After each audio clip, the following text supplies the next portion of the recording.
Hey, I want to welcome our viewers, Kennesaw Happenings. And in the studio, I met this gentleman, I don't know, a couple of weeks ago. When he said what he did, I was going like, I've got to talk to him. Because I'm going to let him introduce himself, but I want to just a quick story. I like Warren Buffett, and he talks about building the moat around you. And I think protecting your assets and your business is critical. And I know entrepreneurs, and we're going to dig into it, don't always think that when they start building their business. But I'll tell you a story that we told off before we came on. This was last week, a golf story that I think my golfers will relate to. So, Richard, tell our viewers who you are, what you do, and who you serve. My name is Richard Reimer. I'm the managing partner of a law firm called Initiating Protection. It's a law firm dedicated solely towards helping small and mid-sized businesses help protect their brands. A lot of people ask me, what in the world is brand protection? What are you talking about? I'll tell you very quickly. I get a lot of clients coming to me all the time because they've received a cease and desist letter from a larger company saying that you have to stop using your company name, your logo, your tagline, or something like that. And it's because they have not done anything to protect their brands. I'll sort of leave it for later in the conversation to talk about the various elements of brand protection, but it's more than going to the Secretary of State and organizing your LLC. It's more than getting a domain name that's similar to your company name. It's more than filing a DBA with your courthouse. There's something extra that many businesses don't do. And it is crucial for my golfers. You'll relate to this story. The Boulders, which is now Cobblestone, years ago got that cease and desist order. They had to discontinue using the Boulders because there's a Boulders in Boulders, Colorado that had that name. And they think, you open up a golf course and Boulders is just a name, but it's a protected name. So they had to change the name to Cobblestone. Now, the hassles of changing your branding, Richard will talk about that, but I want you to really understand or have a better understanding of why it's so important to do the preliminary work as opposed to after it happens and you got to shut down and quit your marketing and you got to do all this. So tell what do you see? Well, first off, how did you get to doing this? I mean, you are a smaller firm than the big ones that cater to the corporations. Your focus is small businesses. Why did you embark on that journey? Well, it is a journey, and I am where I am now. You're meeting me at this point, but if you met me 5 or 10 years ago, you would have met me at a large law firm. I graduated law school. I was lucky enough to have done well in law school and have lots of opportunities going out, and I chose one of the large law firms and worked for them for a number of years. Moved to another one for a period of time, and in total worked 18 years with those large law firms. Learned a lot, met a lot of great people, both my colleagues and my clients. And I have nothing negative to say about large law firms. But what I did notice, especially as I became more senior and was representing my big clients, 9 times out of 10, as they were going after a potential infringer, that infringer was a small or mid-sized business. And I wasn't talking to a lawyer on the other side. I was talking to the business owner. And some version of, but I didn't know, always snuck out of the business owner's mouth. They had no idea it was a thing. Some owners thought I was kidding with them at first. They'd say, did Carl set you up on this? This is a good one. I'll have to get him back. Or you're kidding me, right? I've never heard of your business, or some other thing. Like I got a Secretary of State's approval with my name of my company, or these other things that really didn't answer the question of, have you protected your brand, and are you or are you not infringing on my big company's rights? And I realized over time, it wasn't a matter of the big company was doing something right and the small company was doing something wrong. It was a matter of, was the small company informed, educated, or represented? An analogy I use quite a bit is I take a walk every single morning with my dog. My dog is the most lovable creature on this planet, but she's as dumb as a sack of broken hammers. She is really not bright at all. And as we walk on, there's one part where we're next to a busy road. We have a nice wide sidewalk, plenty of room for us to do our thing. And there's a beauty strip of grass separating us and the road, and a curb and a little bit of asphalt before the white line and before all the cars run where they run. If left to her own devices, my dog would jump in the street as quick as anything and get run over. And people would say, oh, that mean car. Well, the car was doing the thing it was supposed to do in the place it was supposed to do it. Right. In many ways, it was the dog that needs the education, the training, and in my case, a leash to keep it into the right place. So helping clients understand where their safe zone is and where their no-go zone is 90% of the education process at the very beginning. And I love that, because I know the mindset of a startup or a young business is bootstrapping. You're being creative. Yes. However, there's a need to be creative, and then there's a need to be smart. What do you see when they come to you? Like, how are you taking them through like a process of protecting that is different than the larger firms, and I agree with you, but they're dealing with big corporations. Yes. You're talking to the heart and soul of America, which is small business. Right. So tell our viewers, like, what does that process look like so they can get an idea how you can support and help them? A lot of people think that what I provide must be a less expensive version of what the big firms are offering. And while it is true I'm cheaper than a large firm, that's not the only difference. If I cut my price but provide the same services before, small businesses would still get no value from me.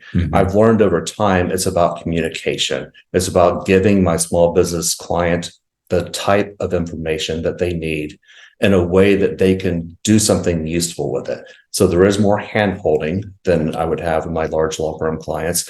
I also use less legalese. I try to use charts and graphics as often as possible to be able to help you understand what I'm seeing. Now, the specific steps of brand protection, there's 4, and each one is more than just a word, but to give you words, you search to see what else is going on. I compare that to turning on a light in a dark room. If you're looking for, I don't know, a knife in a kitchen, you could just stumble your way through and maybe bump into a countertop or whatever and not find what you're looking for. Or you can turn on the light and find out where the drawer is and open it and be safe. Second, authentication. People think of federal trademark registrations when they think of that, and that is part of that system, but it's not the only thing. And notice it's not where you start. So many of my small business clients who've tried some self-help have started by just filing a trademark application. And I don't love the analogy, but it's much like reaching your hand into a bag of guns, picking one out with your eyes closed and shooting. You don't know what you're going to get. Is the gun loaded? Is it not? Is it safety on? What am I aiming at? What type of gun do I have? Is it loaded well? You don't know. So finding what you're doing is so important before you do it. Third is policing. Once you have some rights, who's trespassing on your property? And using a real property example, I think makes sense. If you had a few bunnies hopping across your front yard, that's fine. However, if you have a troop full of, army people marching across your front lawn, you're probably going to ask them to redirect. And then finally, enforcement. How do you redirect? What are you going to do? Who are you going to go after? How are you going to go after them? And of all the steps, that one is the one that really is most like chess. There's an objective. You don't get it with the very first step, and you think it through, and you have to be reasonable and rational and logical about it. It's not an emotional thing, although a lot of small business owners do think their company is their baby and they want to protect it, and I get that. Yeah, I was, when we were at the KBA and you gave your insight into what you do, Taylor Chastain, who was going to be on my show that day, gave you a testimony, and I found him to be sharp. Yeah, very much knows where he's going. I ended up knowing his dad, Mark. So because he was describing on the show a little bit, and I go, "You're not Mark Chastain's son," and he goes, "Yeah." So when people recognize protecting of their brand, do you see like people, entrepreneurs, they have that great idea and they're off launching it? What do you think, like, as you describe those four things, what comes up again and again with people turning the light bulb on, like Taylor? I mean, he gave an awesome explanation to what you do, because you can't protect junk. You can protect the name of that junk, which I thought was brilliant, because I think that's the essence. So what do you see coming up with people that really you want them to understand? I think a lot of it is really what you can and cannot understand. We use Taylor, for example. He's a client of mine. I won't give any trade secrets, but everything that I'll talk about now, you can observe from his website. Mm-hmm. The name of his company is Up, Up and Away Junk Removal. And junk removal is nothing he can protect. The words themselves are not protectable. Anyone can describe their business, if they're doing this, as junk removal. Mm-hmm. And removing junk itself is not protectable. There are hundreds of companies out there who remove junk. So Taylor can't stop competition by doing this. But what he can do is develop a reputation in the community. If you look at his online presence, you can see a lot of his 5-star ratings that he gets from the Google My Business reviews. Mm-hmm. And he is well known and respected. His crew is incredibly polite and thorough and goes the extra mile. And people are attaching that goodwill, that sentiment to him. But how do they attach it? How do they recognize it? It's the name of the company that allows him to keep that goodwill and that good name with him. There are many other junk removal companies out there who maybe aren't as good or do their good differently. But to know Taylor's good is a very unique feeling. And he wants people to continue to direct that feeling, whether it's referring business or calling him again, or just smiling as they go down the road and pass his truck, mm-hmm. towards his company and not every single junk removal company. So what we do is we protect his unique portions of his name. Mm-hmm. In his case, it's Up, Up and Away. Mm-hmm. We have a federal registration for that name, mm-hmm. which allows Taylor, it gives him the presumed right to be the exclusive company that can use Up, Up and Away throughout the United States. Right. If he does have a battle in court, he doesn't have to prove that he's the owner. The registration is the proof that he is the owner. And his right is a nationwide right now. So as he chooses to expand throughout the United States, mm-hmm. he knows by now that he has some rights here in North Metro Atlanta, Northwest Metro Atlanta. But if he moves into Alabama or Tennessee or at Colorado, he knows that he has the same presumed right there. And to have that comfort as a business owner, and one like Taylor who intends to grow, and I believe Taylor too, and this is getting a little bit into the secret sauce that is Taylor, but mm-hmm. I don't think he'll be a pure junk removal person 10 years from now. He'll be right. doing other things. And to be able to expand that name, whether right. it's geographically or into similar services, that federal registration is going to do him so much good to grow into that.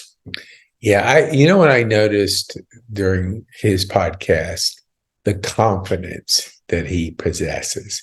And as I told him, I said, I have a lot of guests on, and I can tell, sense the confidence that a person possesses. Now, I went and looked at his Google rating, and it was 5.0. So, that said it there, but he had something, I call it the it factor. What do you think, this is maybe a loaded question or just your opinion. What kind of confidence would you say comes with knowing that your name is protected and you're able to do your best in the marketplace? Do you think that some of that confidence, and we have to ask Taylor directly, but you've done your work with him. I'm just asking for your opinion.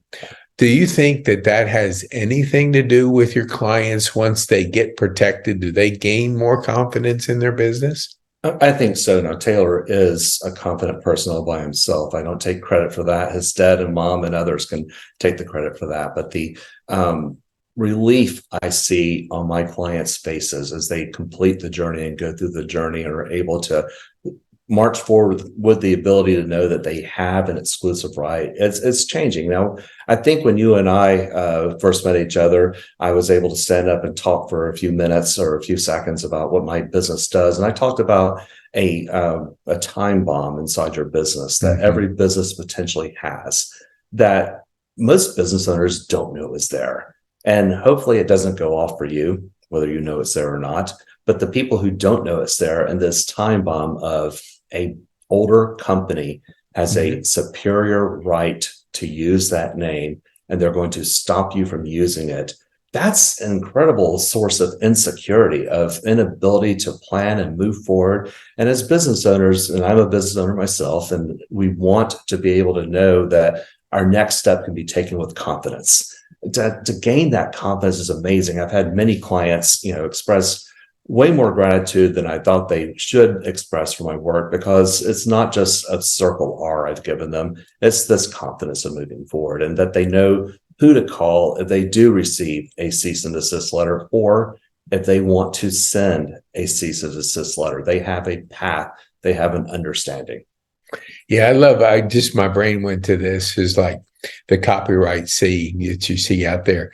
I think the C might stand for confidence. And, because if I know I have a brand that's protected, that I can start building on a foundation that is solid, it enables me to really gain that inner confidence in what I'm doing. So I want to put my best foot forward every single day, because my protected name is on the line. How would you say this? The perception of attorneys equals expensive. I mean, that we've been conditioned to think that. Can you give our viewers, not to give pricing, because it depends on the person, what value do you bring to that business owner that they would say, I don't mind parting this amount of money for the value that I give? Could you address that with our viewers? Certainly. I do totally agree with you that most lawyers give this air of inaccessibility, that it's more than just the money that I, as a potential client, I'm going to have to part with. It's also, they feel they're somehow better than me. They have a sophistication I don't have, and I don't belong with them.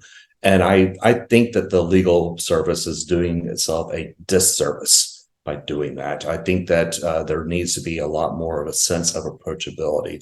And that's the one word that I hope my clients and people who meet me part with, is that Richard is approachable. I really want you to understand what issues you have, what opportunities you have, and how you can go about them. I also understand that as a small business owner, you don't have $2,000 at the drop of a hat on any random given month. So rather than sort of keep the secret in the process a secret from you, I want to expose the process, let you know the entire process, let you know where the costs are along the way. And rather than having them as discrete time periods where I do project 1 today and 10 months from now I do project 2, I know I'm going to do project 2. It's part of the process. I tell you now what it is, how much it's going to be, and I spread the cost out over time. Right. I think business owners want predictability. I think they want some sense of guaranteed pricing, and not getting at least an unexpected bill from me in the mail. Now, I can't guarantee that no third party will send them a letter or something like that. That's the risk they had before you met me. Right. And some of that goes away with getting a registration for your branding, but it's still there. But the things I do know, I want to let you understand them all at this point, so that you understand what your process is like. It's the government, so it's a long process.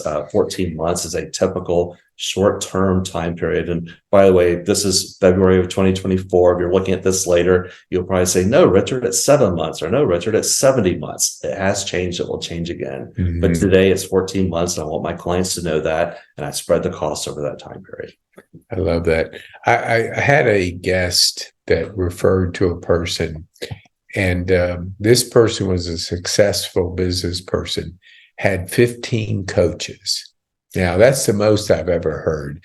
The first time I heard Bill Gates hired a bridge coach. And I'm going, man, that's kind of cool because my mom plays bridge and I would be up there and I'd say, Mom, because she's 94. And so at 94, you're losing your bridge partners. And so, COVID and the age, she doesn't have the bridge partners she had before. So we met a person in the neighborhood. I said, why don't you teach this lady bridge? She goes, I can't do that.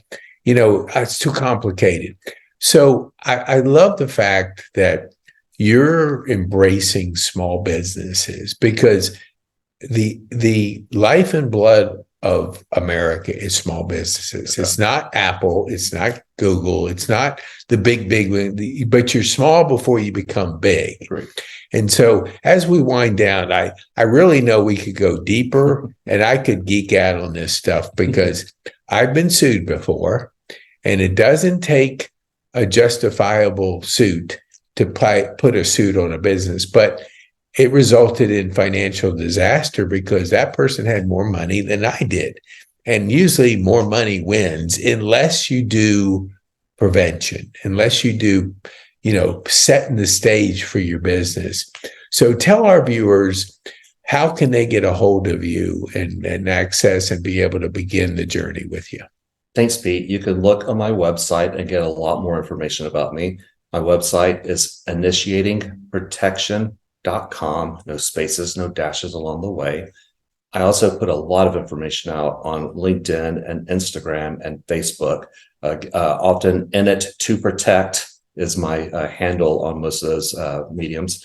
And then finally, if you want to call me, and I'd love to call, I'd love to sit down and have a coffee. You can reach me at 678-965-3268. My lovely wife, Kathy, will answer that number, and she knows my schedule and can help get the two of us connected. And so we can discuss what makes sense for you. That is awesome. And for our viewers that are driving down the road, don't drive and write. I'll put it in the show notes. So know that you just have to go to the show notes to access and be able to get a hold of Richard. So as we finish up, what would you want the one thing that our viewers could take home from this podcast? What would you leave them with? Be unique. Everyone else is doing them. You got to do you. Be authentic. Be you. And most importantly, like with Taylor's example, junk removal is not protectable. Up, and away is. Make sure your company name and the brands you use have something unique about them, or else you can't really protect them. Awesome. Thank you, Richard. I want our viewers to share this. I mean, business owners, and I like the old saying as I finish, you don't know what you don't know.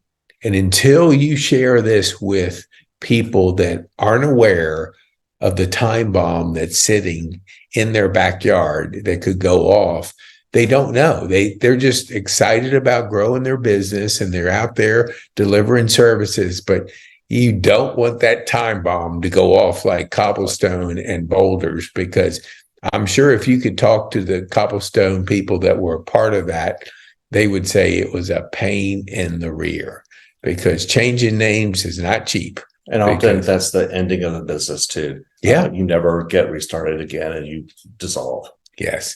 Well, thank you, Richard. We appreciate it. Now, since I have you on the air, would you agree to come back and dive a little deeper for our viewers and give them more insights? We just wanted them to get to know you, but it's so important for small businesses to have the resources they need to be successful. That sounds great, Pete. Look forward to it. Sounds good. Thank you, Richard.